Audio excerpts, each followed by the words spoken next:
Hey, welcome, sports fans. It's week 6 in the NFL. The big story, I'm sure everyone in the U.S. and around the world, if you're paying attention to the NFL, you know that John Gruden has resigned as the head coach of the Las Vegas Raiders. So I want to weigh in and give my 2 cents to it. Um, I always had this weird feeling that something was just off.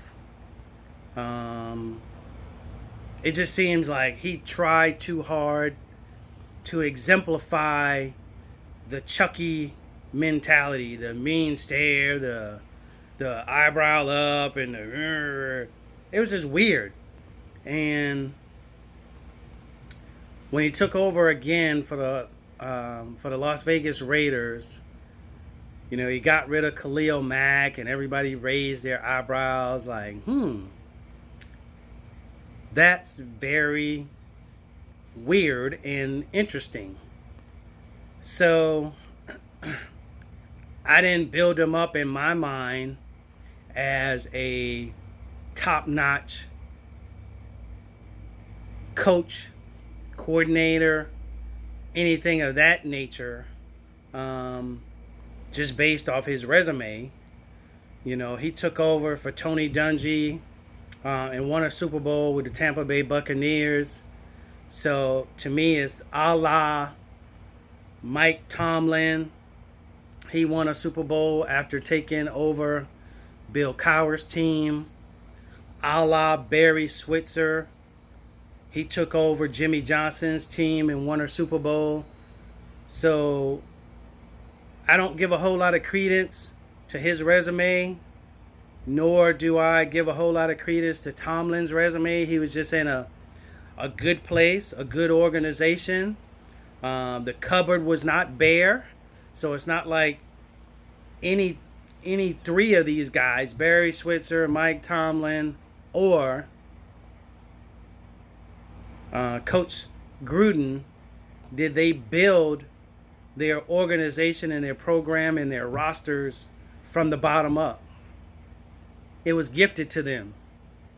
So, but just if you haven't seen his apology, go back and take a look at it. I've seen it multiple times. And what jumps into my mind and out to the forefront of just when you think about apologies and when you apologize, to people yourself, there's a little more contrition, there's a little more heartfelt sentiment to your words and how you come across. And his body language was just like, I'm going to say this because I have to say it. Not because I want to, not because I believe the words that are coming out of my mouth. It's just the fact that he was probably put under a lot of public pressure as well as organizational pressure to issue a statement and quote unquote apologize. But his body language was awful. His hat was down. You could barely see his eyes, if you could at all. And his facial expressions in no way showed that he was sincere, in my opinion, about the apology. And then Shannon Sharp, pointed out that, it's interesting the way he's talking. He's trying to get out ahead of something.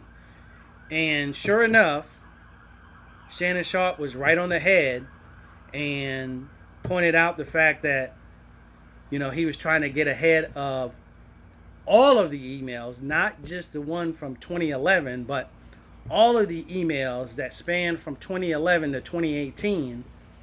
And these are the type of people who talk like this behind closed doors and talk like this to other like-minded people.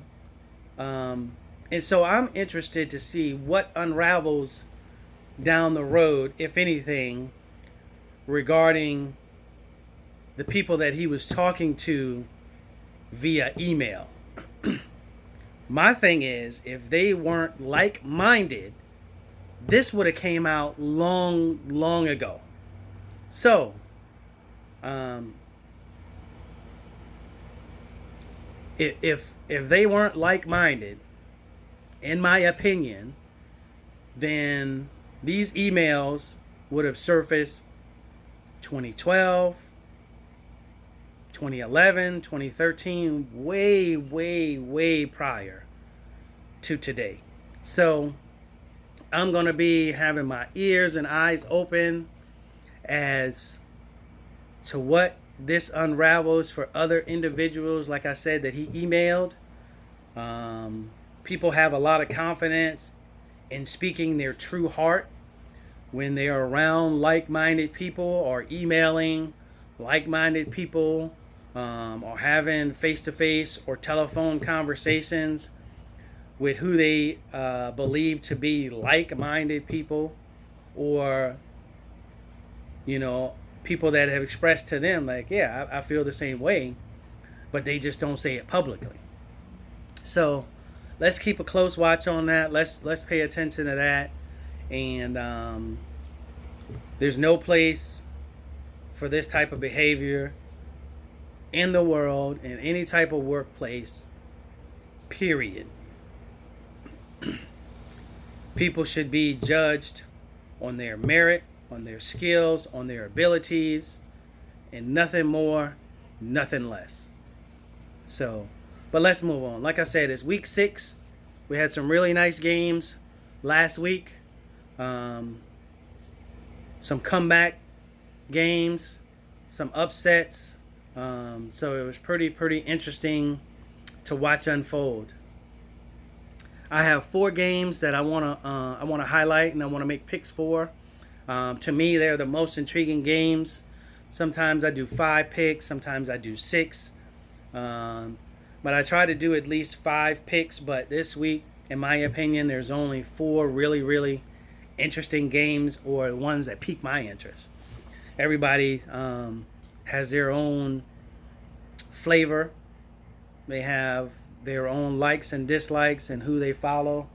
And naturally, they'll be gravitated towards their particular team or another key matchup based on, fantasy football or whatever the case may be. So, the first game I want to look at is Green Bay against Chicago. So, divisional game, Green Bay is 4-1, Chicago is 3-2. They've turned a mini corner when it comes to Justin Fields and who's calling the plays and how to utilize him. Green Bay is coming off, or they got a 4-game winning streak, so they're putting things together and are rounding into shape. Aaron Rodgers doesn't have to say RELAX to anyone, so it should be interesting to see how Justin Fields plays against a division foe, how they match up on offense versus the Packers defense. The Packers, in my opinion, are going to play lights out on offense. Khalil Mack still a little nicked up. I give them not a very good chance of winning this game, but who knows? I've been wrong on a bunch of picks so far this year, just based on records and lineups and things of that nature, and the total opposite happened. So, but I'm picking the I'm picking the Packers to win handily, easily, 30-14. The next game I'm interested in is the Minnesota Vikings against the Carolina Panthers. Minnesota Vikings are 2-3. The Carolina Panthers are 3-2. They've lost 2 games back to back. They've regressed just a little bit. The defense was stout, and they played real well.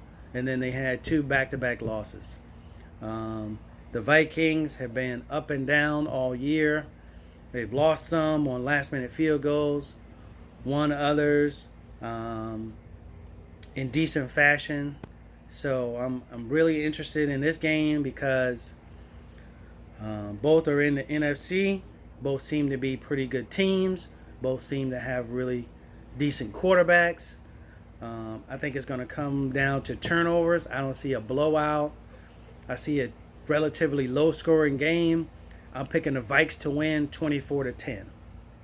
All right. The next game, Los Angeles Chargers against the Baltimore Ravens. Both teams are on fire. Both teams have had significant wins over the past 3 weeks. Both teams have beat the Kansas City Chiefs, who were touted to be, the top dog in the AFC and to go to the Super Bowl again. Both teams are 4-1.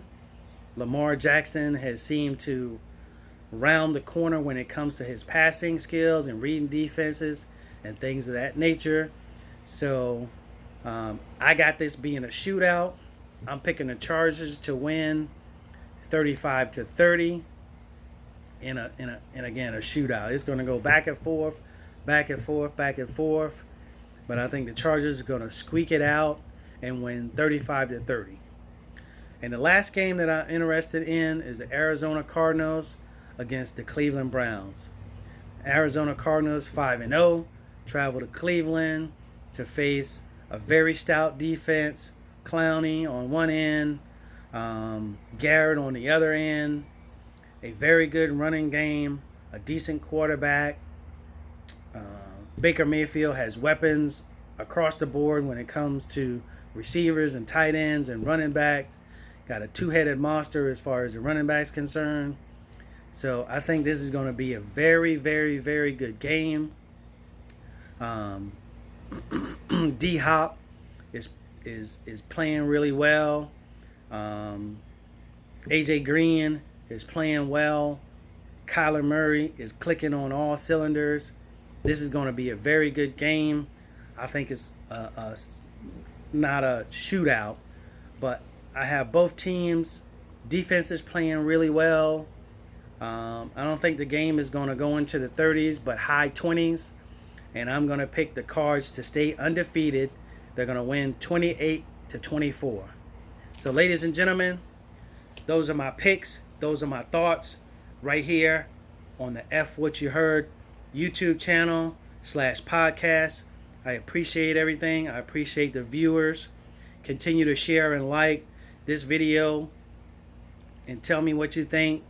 You can find me on some of the other platforms. I'm going to get those up and running and share some of the videos and my thoughts, 1 or 2 minute thoughts on TikTok, as well as Instagram, Twitter, and so forth.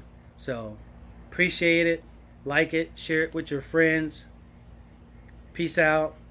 Until next week.